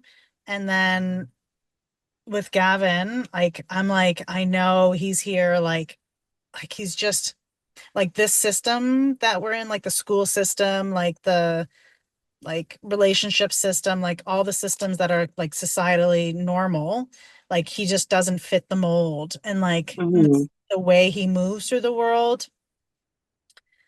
um, is just with so much empathy and love.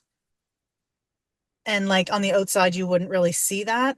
I mean, maybe you would. No, my sisters definitely see that, but like I'm just he's definitely here to do some like to shake things up and like lead somehow. And Yeah. with my daughter, like she's going through it. Like she's got the autism diagnosis this year. Hmm. She's like highly masked. Uh, Yeah. yeah, she's also like does not fit into the mold. And I think, uh, yeah, But they do say like kids coming into the world right now are what are they? There's a name for it. like rainbow children. Yeah, like Oh, they are more intelligent and tuned in than we ever were growing up. And I mean, we've come such a far way in the last whatever, couple hundred years or whatever, but I think the children today are really about like the change and they're smarter and more wise and like those societal norms that you're talking about, like that doesn't really fit anymore. And I think that that's the significance of what we went through with COVID and even this government shakeup and everything we're experiencing right now is that this is kind of this is like the crumble of the system before we can build it back up. And that's a part of us rising into that fifth dimension is this system no longer works. And our children and our children's children are going to be the generation like that heads that on. You know what I mean? Like they're the beginning of that change. So it's not surprising to me to hear you say that about your kids. And I feel the same about my daughter and even all the other children that I know. It's like they're different. Part of it's because we grew up in the 80s and that was wild, weird and wild, but I think that like they're just being programmed differently today. yeah, It's crazy. It's yeah, crazy. It's exciting. they're being programmed differently. Mm.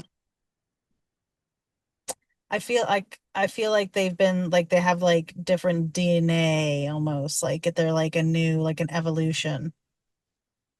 Yeah. What is the name of what's there's a name for the special children that come into the world now that are the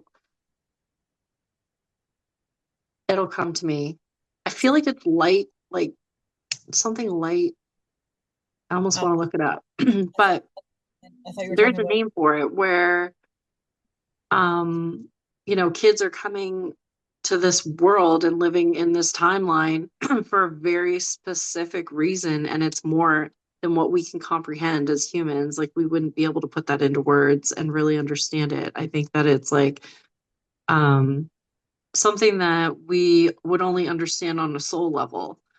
Um, but we're still experiencing it in a unique form. You know what I mean? We're seeing the crumble of those important systems that have been in place, and we're seeing, you know, technologies changing quickly, and the education and the smart kids coming in. And it's totally different. And again, it's exciting. It's going to be a wild time.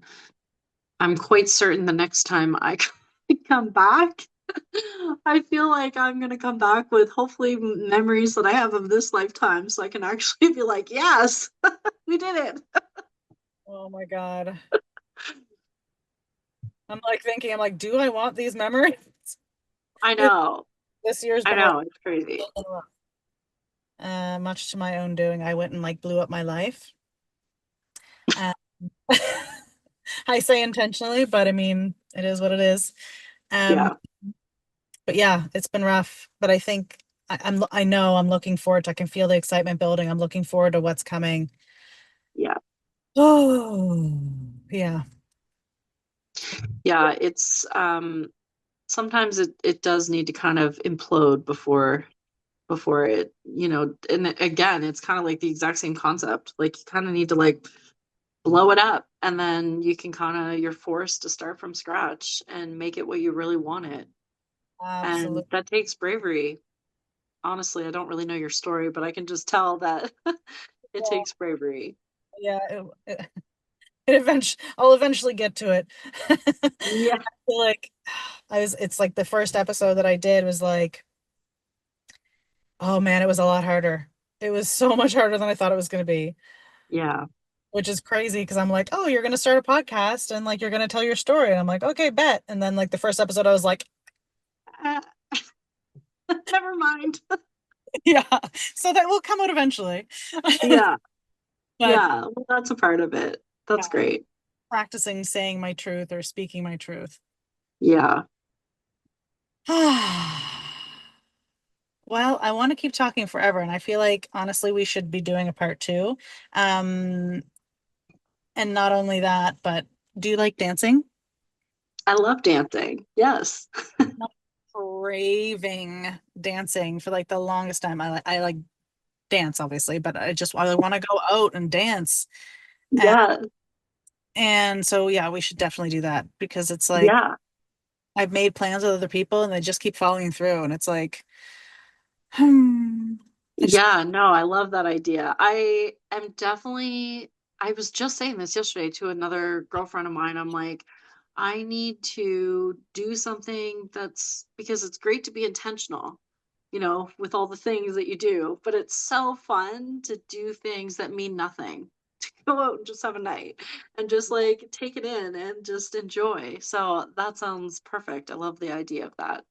yeah, I've been like scraping like I've been like getting rid of all the old patterning and patterning, all the old patterns. And Yeah, and I'm just like trying to step out into who I am now. yeah. Good for And you. right? So Yeah, it's hard work. I just want to dance. I just want Yeah, to you dance. you deserve that. You've been working hard. It's time. It's time to get out and have a night of fun. I'm down for a good time. I feel that sounds terrible. Down for a good time. Oh, a girls' night. And I'm just so grateful that you had me on as one of your first guests, and I can't wait to come back again. Thank you. Yes, you'll have to come back.